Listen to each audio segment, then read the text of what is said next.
Welcome to The Rebound with Coach Matt Doherty.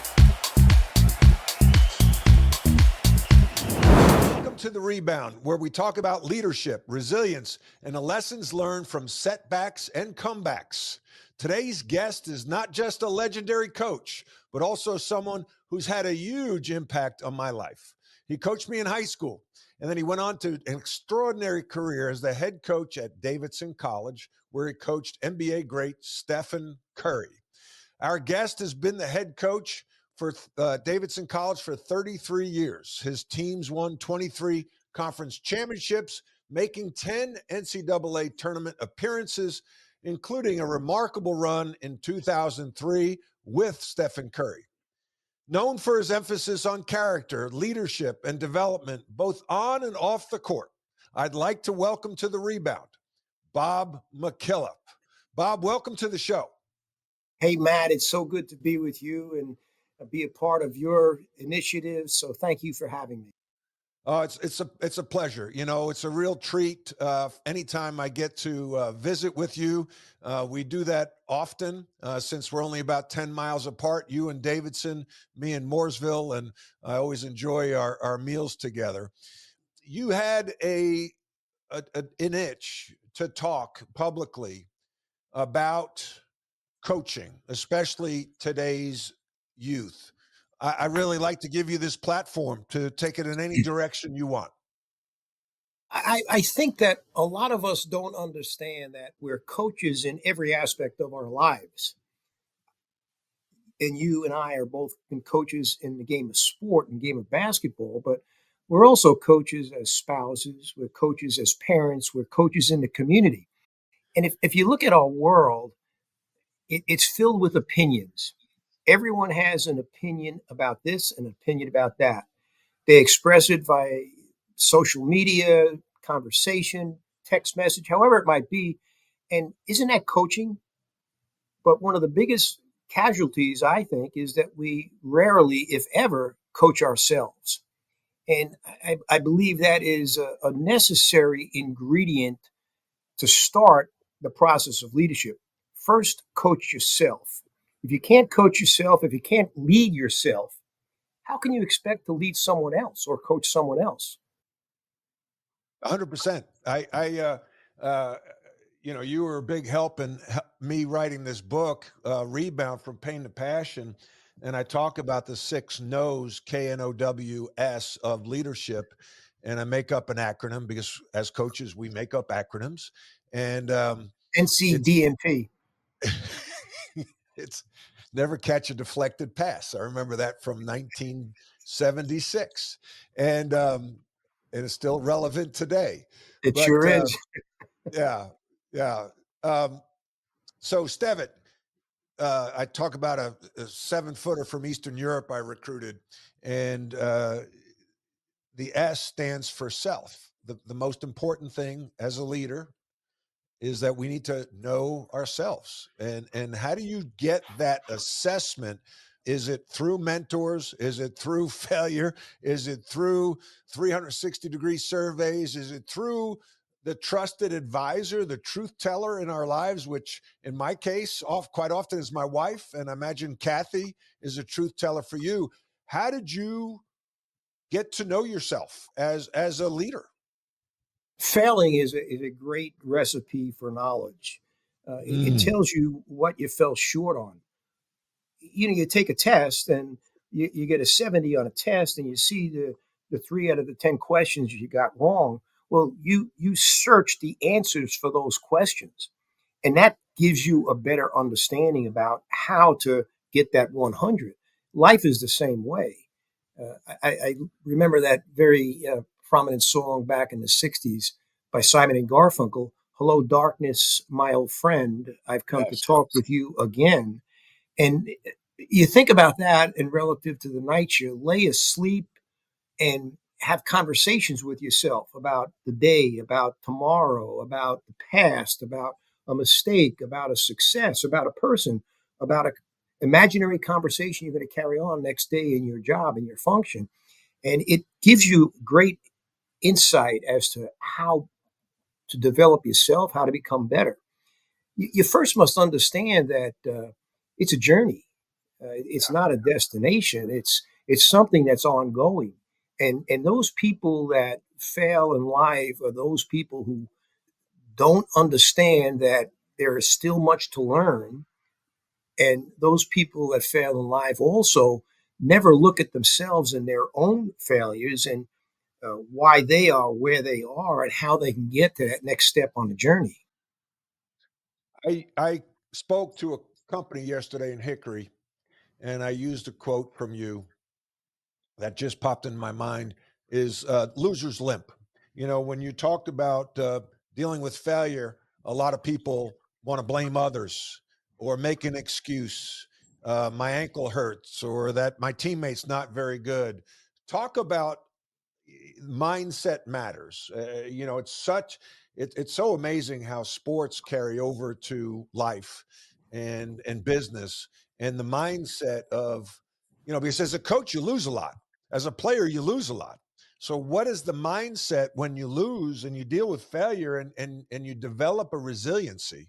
So tell us the mindset that it takes to be successful and overcoming these setbacks and failures. As I've gone through retirement, I've been often asked, "Do you miss it?" And I miss the relationships. I miss the competitiveness. But the more I've thought about this, I miss after a loss the willingness to go back to the drawing pad and craft a new game plan as to how to get better. There was nothing more exhilarating for me than to have that challenge in front of me. And it allowed me to rebound from a loss, recover from a loss. And if I was able to rebound and recover, then I was sending that message out to our team. And it sort of encapsulates what you said about loser's limp. And I'll never forget when that first thought of loser's limp hit me in the head. I was at St. John's University watching St. John's play Villanova. A player on Villanova, a Long Island kid, brings the ball up the court. He got stripped. St. John's went down, got a dunk that was a clear, definitive point to the game that turned the game around. And instead of the guy who got stripped getting up and chasing down the guy who stole the ball from him, he fell on the floor. Then he gets up and he starts limping. Mhm. And right away, that entered into my mind. That's what loser's limp is. So he's telling all of the crowd that, oh, I got stripped, yeah, but I have a bad ankle, and that's why I got stripped. It's like the guy that he makes a bad pass and he pounds his chest, he hits his chest. My bad. I cannot stand that expression. My bad is simply saying, "Hey, look at me. I'm I'm I'm okay." Yeah. I Or tell or or it's like it gets you off the hook, right? correct. Yeah, it's Like like an now the excuse. coach doesn't have to get mad at me because I know I made the mistake. Yeah, yeah. Yeah, It like it preempts the coaches yelling at him. that's And it's like and what get I out of jail free card. so I instructed our players with Davidson. Whenever you make a mistake and you're tempted to pound your chest and say, "My bad," I want you to say, "I'll get it next time."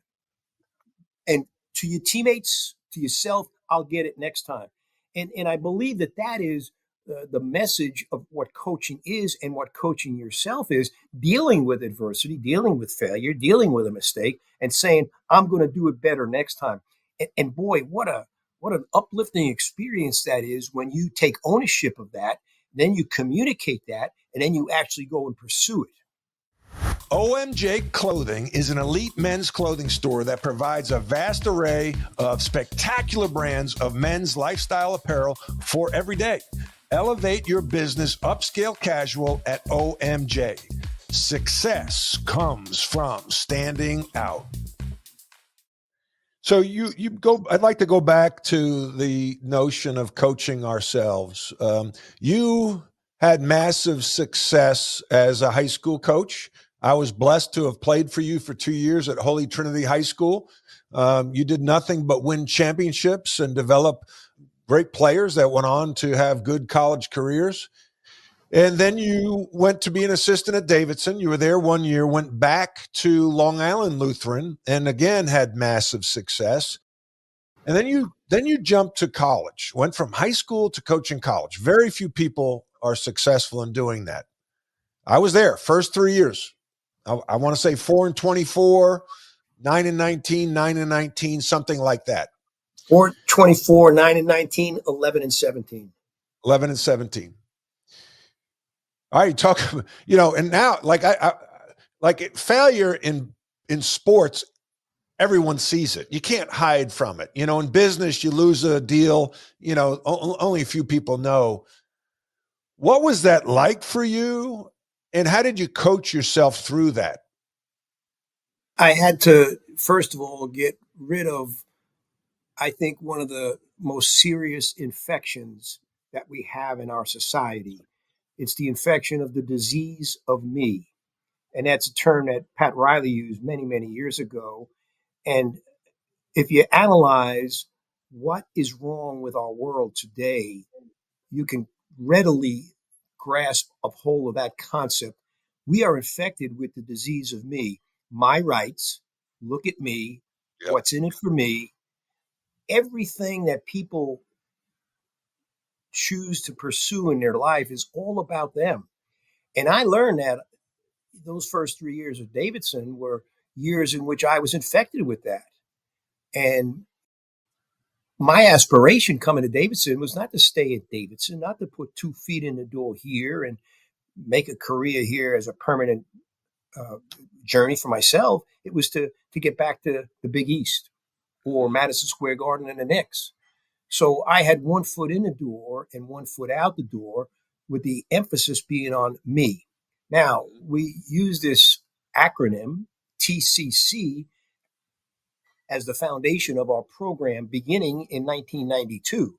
And I stole it from Lou Holtz, who in 1988, in his first meeting with Notre Dame's football team, said, "We will be champions if you can be trusted to do your best, if you can be committed to doing your best, and if you care about each other and show it." Well, we adapted and adopted that TCC. But if we're going to adopt that as our mission statement, then we clearly have to demonstrate it in the way we live it ourselves. I had to Right. model that. I had to model that Right. That's as right. the leader. That's so powerful. And I talk about this every day as an executive coach. You have the core values, you have your vision. So trust, commitment, care, right? Beautiful. I love the fact that there are only 3, because we can only remember 3 things. 4 maybe, like that's why phone numbers are 3 and 4 digits long and not 7. So TCC, that's great. Trust. The key that I've found is now operationalizing trust, right? So you know what trust looks like in your mind for your program, but now you've got to define the behavior, communicate the behavior. So that's the second thing. The third thing is the hardest: holding people accountable to those behaviors that are rooted in your core values of TCC. Tell me the process and what behaviors were rooted in TCC, and then how did you hold people accountable? When I struggled and had the infection of the disease of me, my trust was confidence, but that confidence was blended with arrogance. And it was all about me. And once I learned that confidence had to be balanced with humility, that allowed Yeah. trust to take more of a grasp of me, but it also allowed me to communicate that and help our players trust the system, trust their teammate, trust the coach, trust themselves. The second part of it was commitment to do your best. And because you were here, I don't think we ever worked harder. I don't think we ever could have worked harder in Right. terms of what we did in those first 3 years. But that commitment was, in a sense, a bad kind of commitment, because we were consumed. We were so consumed. We had places to go, people to see, things to do, recruits to recruit, and we could be brusque at times. We could walk by people at the water fountain and not even know that they were there. We thought that by giving away our time, we were wasting our time, and that became apparent in every aspect of my life. I was totally one-dimensional in my focus. And when I Yeah. learned that, Yeah. go ahead. Go ahead. Nope. And Go when I ahead. learned that commitment is 2 feet in the door, but 2 feet in the door for us, not for me. Again, you go back to the disease of me. That then triggered another thought about how to commit, bring people along with you. And then the third thing was care. I thought I cared. We had a new house, a big house for our family, bigger than we ever had before. That's care. I gave scholarships to players. That's care. But I never Right. showed that care. I never showed it. And the lack of the ability to finish off those three words in my first 3 years became a process for me to try to develop those concepts and do them at a better level. And to this day, now we're what, 33, 34, 35 years later, I still work on those three things and still fall short. But that's because it's a journey. It's a journey. Leadership is a skill, much like shooting a basketball. If you don't practice it, you're not going to. You never perfect it, but you won't achieve that excellence. So it's a constant practice. Once you feel like you've arrived, then you lose it. A Lou couple of Carnesecchi things. used to have a great saying that he took from Joe Lapchick: proud peacock today, feather duster tomorrow. And Lou would carry that around in his wallet, that saying in his wallet, and it's so relevant. We fall in love with our success, and we think we're untouchable. We think we're invincible, and we become fat and happy. And all of a sudden, boom! That's when we get hit. And That's right. when you think about the world of history during a time of great tragedy, World War II. Winston Churchill was an extraordinary leader, and in his challenge of being a leader of a country under the Blitzkrieg, under the constant onslaught of the Luftwaffe, despite that, he was able to focus on rallying the troops. And he does that. And he's proclaimed a hero. And all of a sudden, he started feeling like he was a hero and walking around like he was a hero. And the war ends and it's a success. And he's parading through the streets, sticking his chest out. Well, the next election, he lost in a landslide Wow. to a modest man, Clement Attlee, I think. I'm not sure who it was, but he lost in a landslide. And Wow. then you think back to the turn of this century, the popularity of George Bush when Saddam Hussein's statue was torn down was at 75%. And then he's standing at the Trade Center, the disaster, 9/11 9/11. disaster, and, signaling, thumbs up. Great. Get people motivated, inspired, enthused together. But then all of a sudden the war happens and Hussein's statue comes down and his popularity plummets. That's right. So it seems that when we have success, when we're given this position of great importance and we grasp it and live it, we got to understand we can't fall in love with that success. We can't be a proud peacock. How do you, this is again, I was having this conversation with this company talking about sales, and sometimes the worst salespeople are the veteran salespeople because they've had success, they're comfortable, as you like to say, sloppy gets you beat. They get sloppy, they're lazy, lazy gets you beat. How do you, when your team's on a winning streak, try to keep them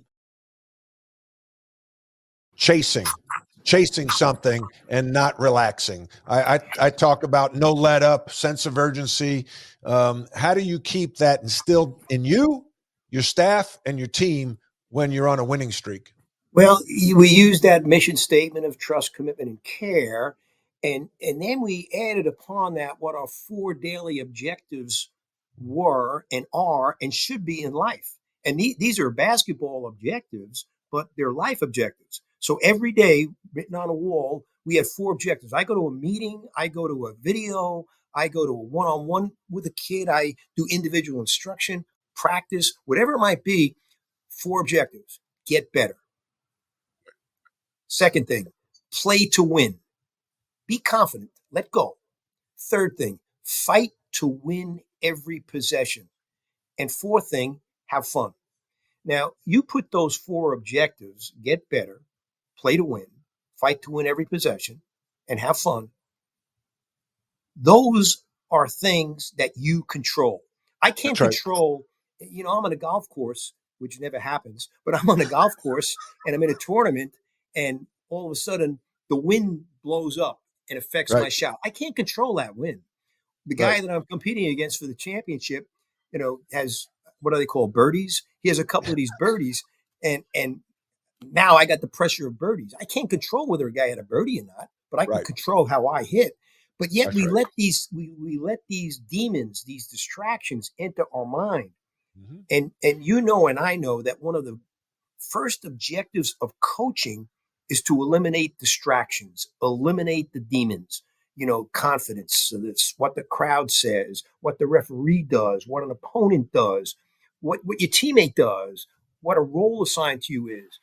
They can be demonic and distracting. And if you could control them, you then can focus on those 4 objectives. Well, there's so much to unpack here because through the years of doing this show, I've interviewed successful people like yourself, and I often ask, what is their morning routine? And many people say that they pray, they journal, and they work out. And I laugh. I say, well, I could do 2 of the 3. I'm not working out. I know you work out, but the journaling, I've done it now for almost a year and a half, every day. And it has really helped me because that birdie on your shoulder, the person we spend the most time with is ourselves. And we can say some nasty things to ourselves, like, I stink. I'm not going to get this promotion. No one likes me. I can't make a foul shot. I can't. What did you do, or what did your players do in terms of the positive self-talk? Repetition, repetition, repetition, repetition. If you want to become good at playing the piano, what do you do?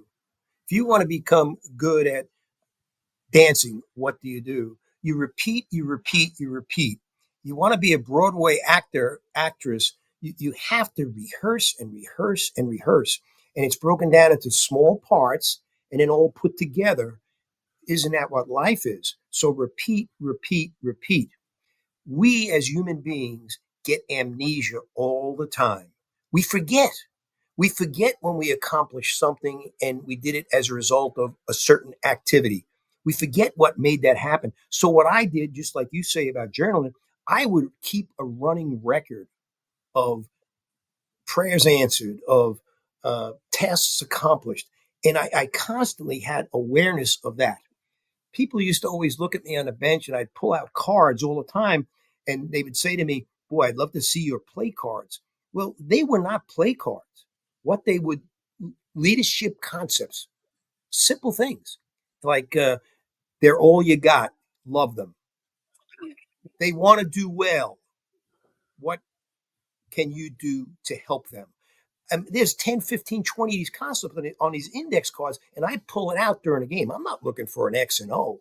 I'm looking at how to lead and to coach, but I get amnesia. And you know what it's like in the intensity of a battle. The ref just made a bad call. The player just didn't listen in the huddle. The opponent just made a crazy 3. And all of a sudden, your mind's going haywire. That's where you need to recycle what you knew and experienced. And that's where those note cards would come in. Yeah, that's I love that stuff. We can unpack that over breakfast at Toast in Davidson. One thing I get asked, and I was curious when I lost my job in 2003 as the head coach at North Carolina. My leadership was questioned. Are you a born leader or not? Can you get better as a leader? Is leadership a learned behavior? I ask you, is leadership a learned behavior? Can you improve your leadership skills? I was not born to lead. I was born to play center field for the New York Yankees, but they didn't know that. They didn't get the memo? Now, I never dreamed of coaching. I really didn't. I had no idea. And then I saw at Holy Trinity, after 1 year of coaching, it just happened. It happened because I did not go to play in Europe. I had a contract in Europe and I didn't go, and I was cut from the 76ers. So I became a coach. And I'll never forget this as long as I live. I'm at the training camp for the Sixers, and I'm sharing a room with Manny Leaks and with Luther Green. Luther Green was a pretty good player at LIU, was a drafted pick, and played in the ABA before they merged. And now he was a free agent, and I was a free agent. Manny Leaks was from Niagara University, and I think he was the third pick in the draft, a third round pick, because they had 8 rounds back in those days. So the three of us are sharing a room, and they're in there watching TV, and I got the floor. Remember how I used to do that when we recruited together? That you and Don Hogan would sleep on the bed, and I would sleep on the floor.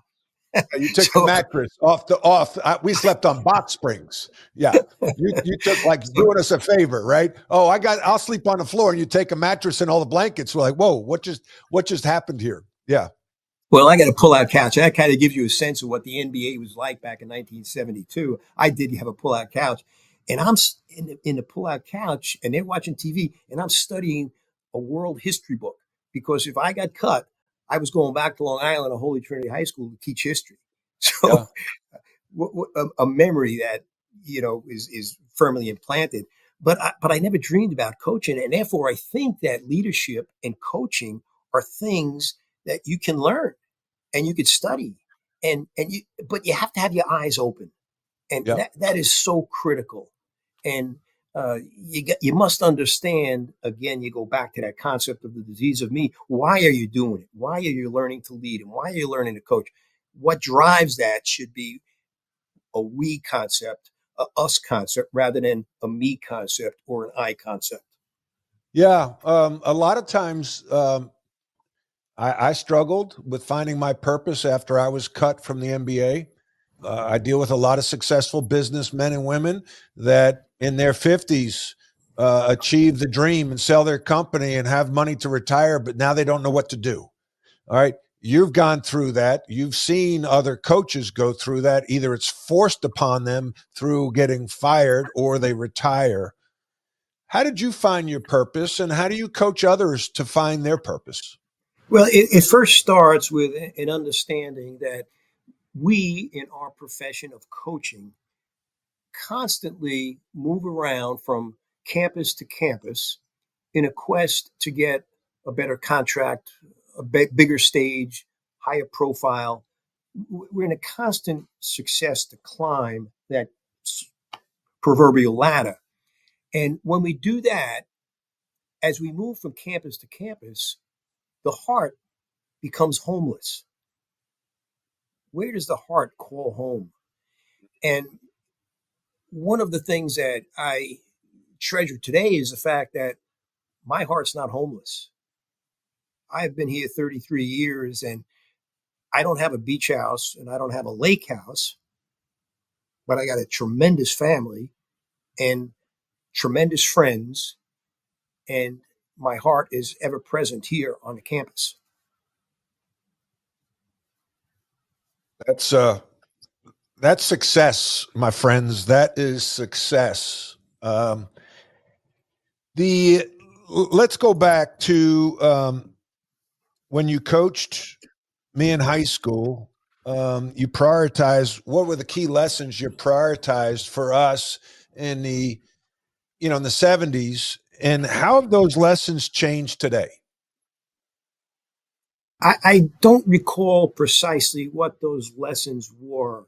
I can recall the experience of work ethic, toughness, Yeah. wanting to be a teammate. I know that those were very pronounced, and and I know there were some guys that were not very good players, but they made the team because they had that capacity for work ethic, toughness, coachability. They had some talent, but there are even more talented players that were cut that didn't have those same concepts of coachability, work ethic, and toughness. So I tried to build a program based upon that. And one of the programs that I looked at was Coach Smith, Dean Smith at North Carolina. One of the programs I looked at was John Wooden's UCLA teams. One of the programs I looked at was Red Holzman's New York Knicks, Red Auerbach's Boston Celtics. And I'd even throw in Digger Phelps's Fordham teams back in those days, because the Fordham team in the early 70s was on the back page of the Daily News, which was like the imprimatur for being a sports success. If you get on the back page of the Daily News, you're a success. And I use those guys and watch them and observe them and stole everything from them. So, for instance, from Digger Phelps, they had tremendous versatility. Player 1 through 5 could all handle the ball, pass the ball, dribble the ball, defend, rebound, and score. And I thought that, wow, that's tremendous. And lo and behold, fast forward that to Davidson, and actually to Holy Trinity, you could say. At Holy Trinity, I had some complaints for some parents because their son wasn't playing the position that they thought their son was going to get college scholarship to play. And that's where the concept of what Digger Phelps did, positionless basketball, became an answer to that challenge from the parents. So I just made us positionless. So, John Corso, one of your teammates, was he a center? Was he a power forward? Was he a small forward? Who knew? Right. And it's really an adaptation that you make in the process of analyzing everything and saying, okay, this is the way I'm going to respond to that when a parent asks me. I'm laughing because we're talking about parents in 1976. How has that changed to 2025 as you watch your son, Matt, now take over in your role as the head basketball coach at Davidson College? Let's talk parents first. First of all, the stage is much bigger right now. So as a result, the parent has greater access to information and comparison. And we all know that comparison is the thief of joy. And parents are so into comparing that they destroy the joy that exists in the environment and the circumstance. And then there's more money involved as well. So the challenge of getting a scholarship to college is significantly more difficult today, but it's much more rewarding today than it was back in 1976, 77, 78. So that's what the environment parents are dealing with. And access that calling immediately, what did my son do? Right. Okay. Now he gets brought down from that cliff and he realized, wow, this is a real positive call. What does he do with that call? He tells his wife, right? What is his wife and he then, what might be the next step they take? All of a sudden. Correct. So it goes full circle. So it's such a cardinal rule of basketball, but that's trust, that's commitment, that's care. Me trusting myself that here the kid's not getting a lot of playing time, and I'm actually calling the father to praise his son. The father might rip my throat out because I'm not playing him more. Right. But that's my commitment to his son. And that's right. the care that I'm showing towards his son. So you see TCC is embodied in a simple thing like that phone call. Right. No, I agree. I love it. How did you, I tell people now you have your core values, and I experienced this as a player being recruited by Dean Smith. He recruited to those core values. And so, some people don't like it. Like some people would be afraid of that and say, I don't want that. And you're okay with that because now the people that are staying in your recruiting funnel are more committed than ever to Davidson and TCC. How did you recruit to that and onboard to that? And I'm thinking, companies, they struggle with recruiting, onboarding, talent wanting to stay with their companies. How did you weaponize, if you will, TCC in the recruiting process? Davidson, as you know, is all about fit. Our style is all about fit.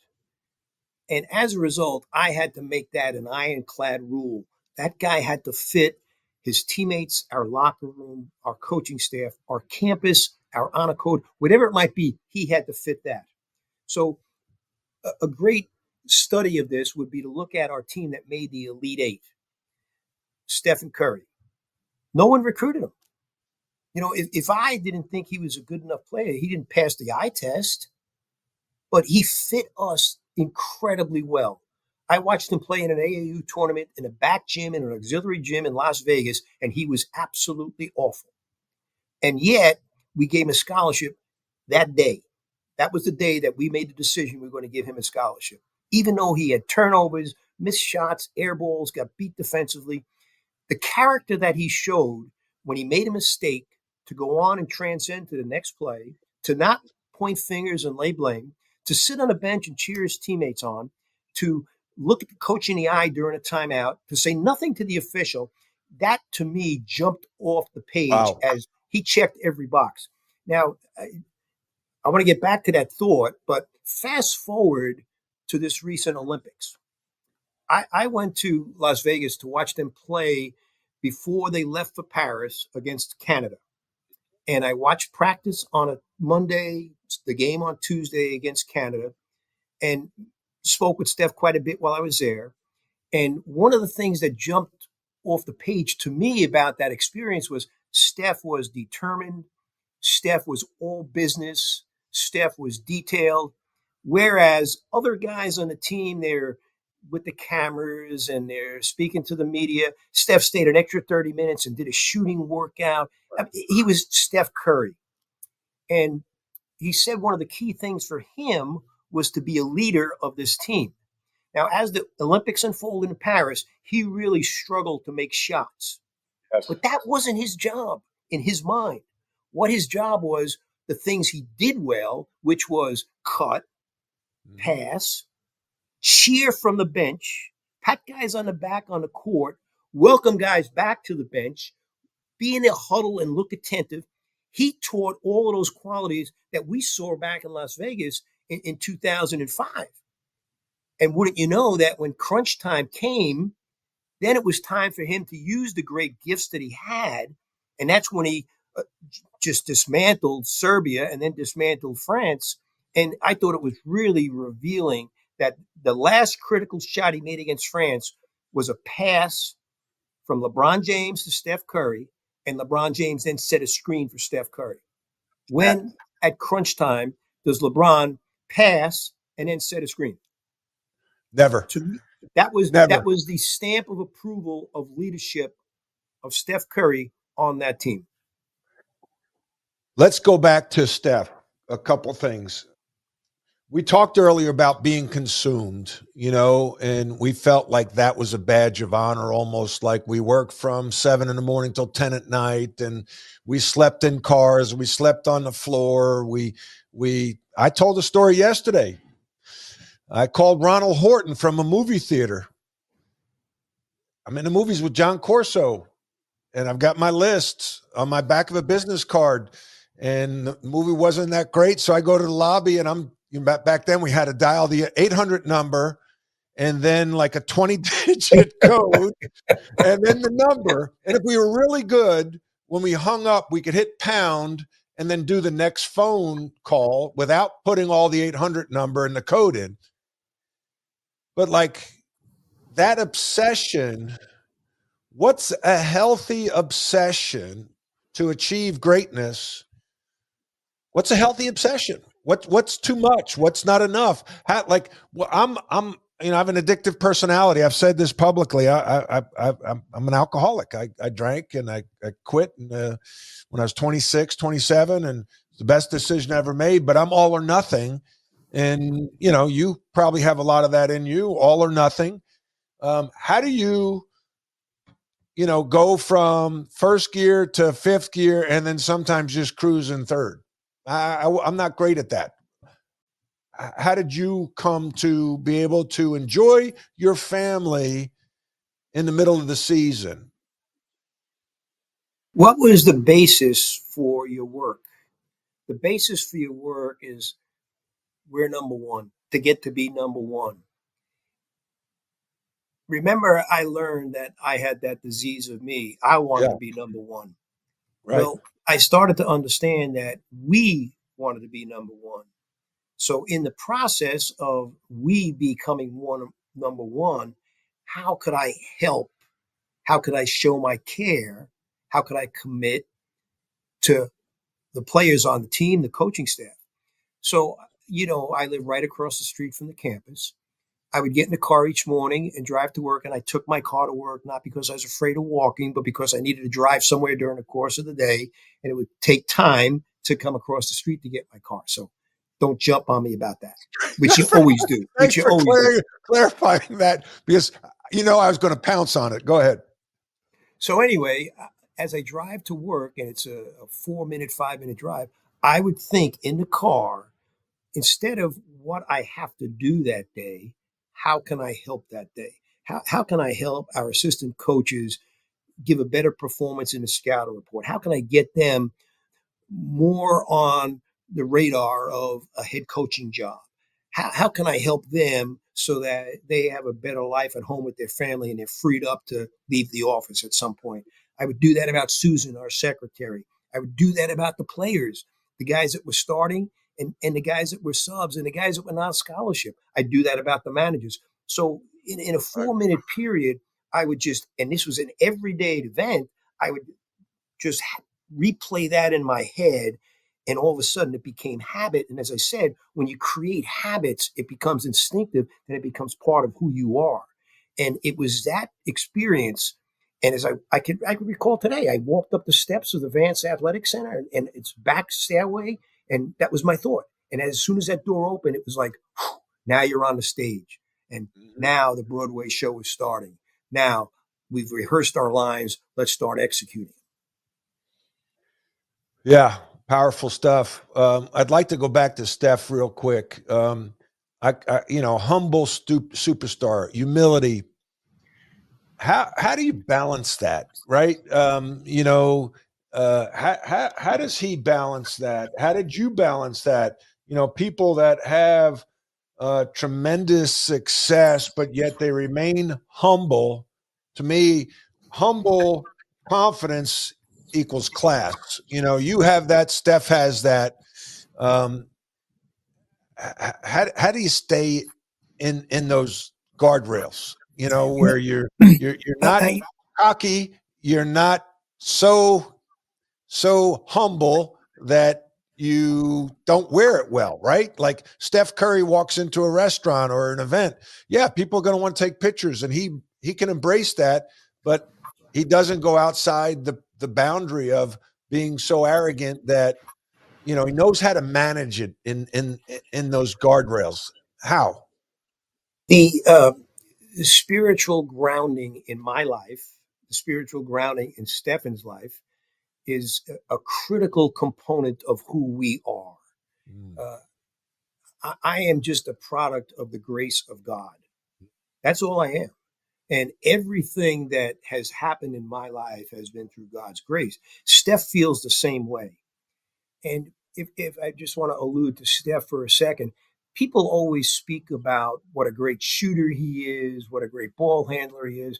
They talk about those skills, but his two greatest skills are fast twitch eye muscles and fast twitch ear muscles. He hears quickly and he sees quickly. He doesn't only see where the ball is, he sees where it's going to be. He hears everything that is said.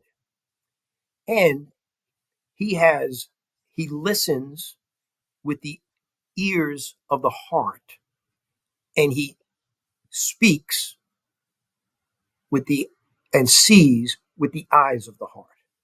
And those are two incredibly valuable skills that he has, but he uses them so very well.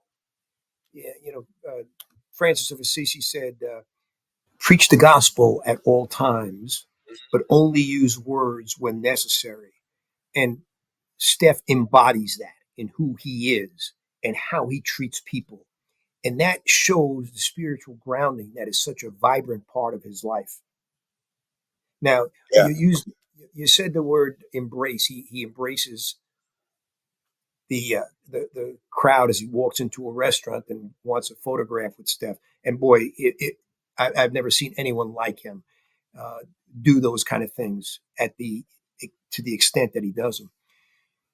Remember what it was like sitting in the locker room before a game as a coach? Oh, The yeah. anxiety. Yeah. Okay, so Yeah. so we talk about leadership and we talk about coaching. We talk about how do you coach yourself amidst that anxiety? Right. Because if you are nervous and you are anxious Mhm. and you are fearful, the players will smell it all over you. So how did you do that? Well, I'll tell you how I did it. I would first of all say that when the butterflies started appearing, it was them telling me my body was getting ready. So I convinced myself that it was just, oh, I'm ready. Then when I walked out into the arena, instead of walking out like, hey, look at me, I would make eye contact with particular fans and really lock eyes on them and wave and smile. And I'd get a nod back, a hello. There was an interaction. And you know what it did? It relaxed me and it made them feel good and made me feel good. And all of a sudden, the anxiety disappeared. Yeah. And so it's all about the way it was framed. It was Yes. framed as if it was a joyful experience. And here we are stepping on the Broadway stage. And boy, our fans are really glad to see us on this Broadway stage. Yeah, I love collecting quotes, and many come from you.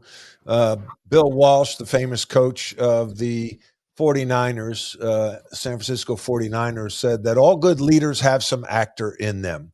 And I know you love talking about Broadway, but that's kind of acting. You can act your way into a new way of thinking quicker than you can think your way into a new way of acting.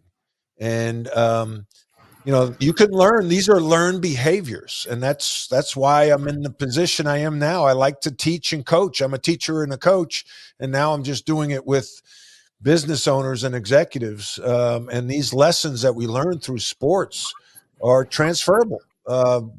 Business is a contact sport, and those things that you just said, you bring the weather as a leader. When you get up in the morning, whether you are a CEO of a company or the head basketball coach at Davidson College, no matter what, whether it's going well or not, you bring the weather and everybody's watching you. Well, those two concepts that I would share with you many times was number one, you're always on stage. Yep. Someone is always watching. You are making an impression on everyone. And the second one is act as if. Act as if. Act as if you're a leader. Yeah. Act as Right. if you're a coach. Act as if you're successful. Act as if there's excellence that you want to share. Those two concepts are definitely foundational pieces of leadership and coaching. Act as if. Yeah. The beautiful thing about growing up where we grew up, even though you're quite older, much older than me, um, uh, is that and you encourage this in me and all your players to dream, right? To dream. And we had the Knicks, the Nets, we had the Yankees, the Mets, we had the Giants, the Jets, we had the Rangers, the Islanders. You had Broadway play, you had everything at our fingertips.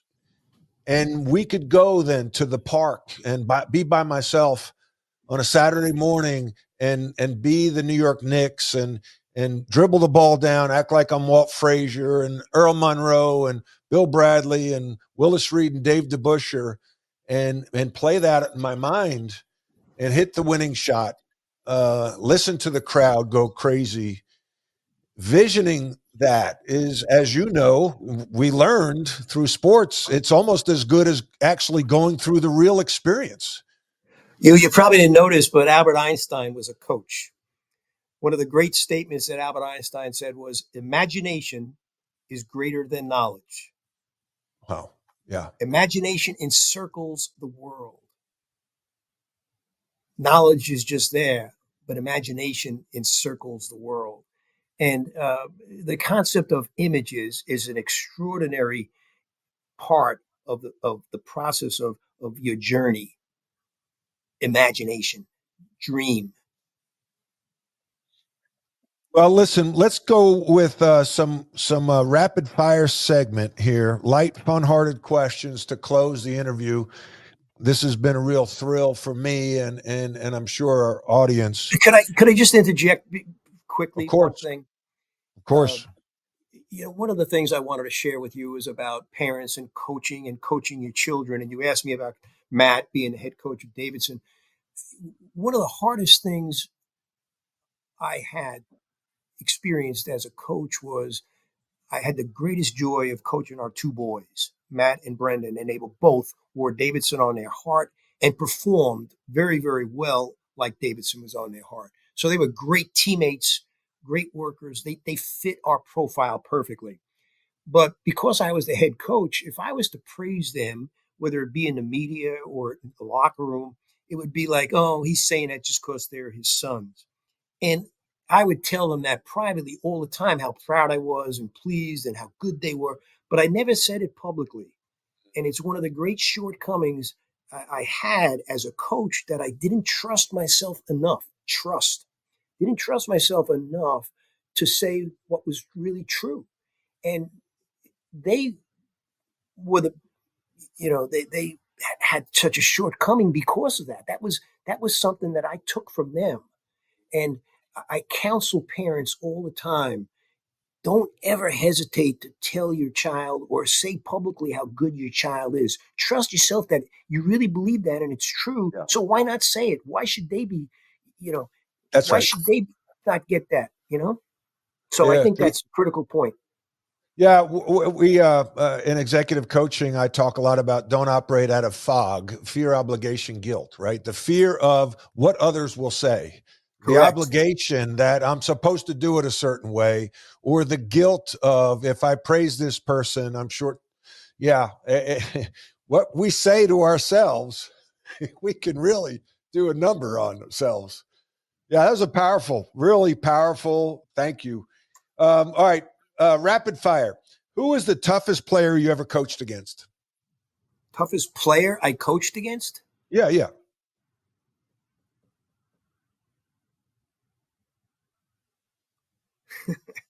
I don't know. You guys played, some great teams, right? Georgetown, you played North Carolina a couple times. Yeah, I don't. I never felt like we were playing against a player. I felt we were playing against a team and playing against a coach, but never. Who was the toughest coach you played against? Um, Geez, Mike Krzyzewski was pretty darn good. Yeah, he was pretty good.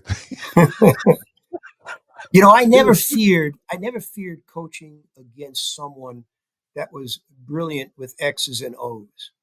What I was fearful of was coaching against someone who was brilliant with the toughness and teamwork of his team. Yeah. That Yeah. that was the thing that really put me on edge.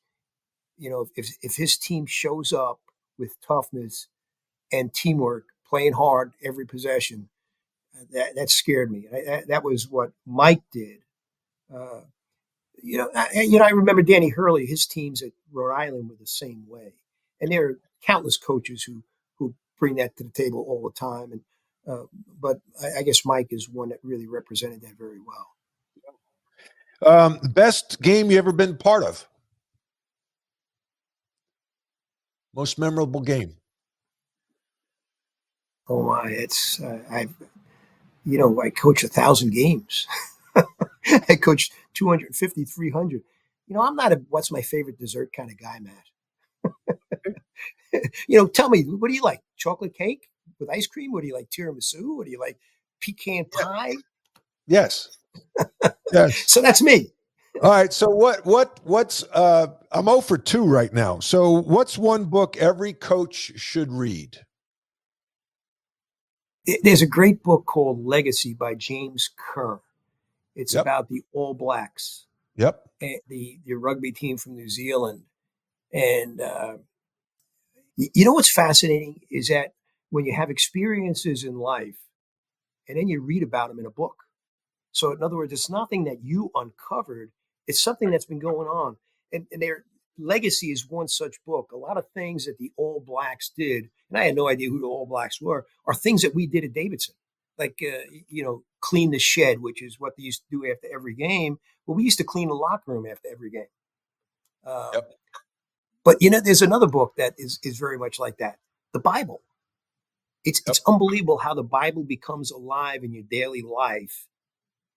Absolutely extraordinary. Proverbs, powerful. Your life's impacted by three things I like to say. One, the people you meet. You've been impactful in my life. The books you read. You just talked about the Bible. You talked about legacy.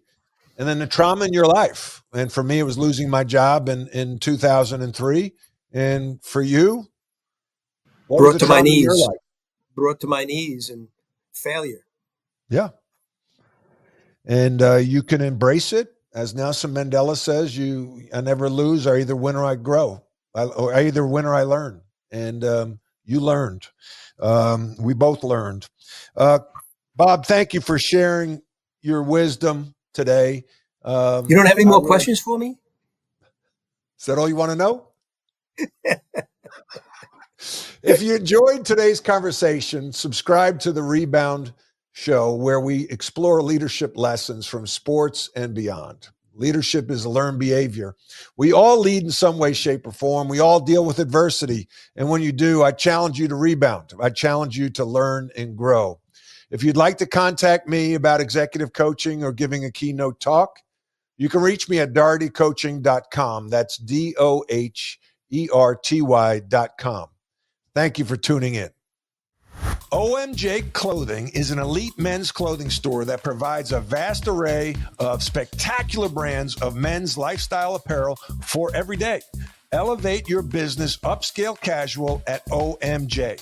Success comes from standing out.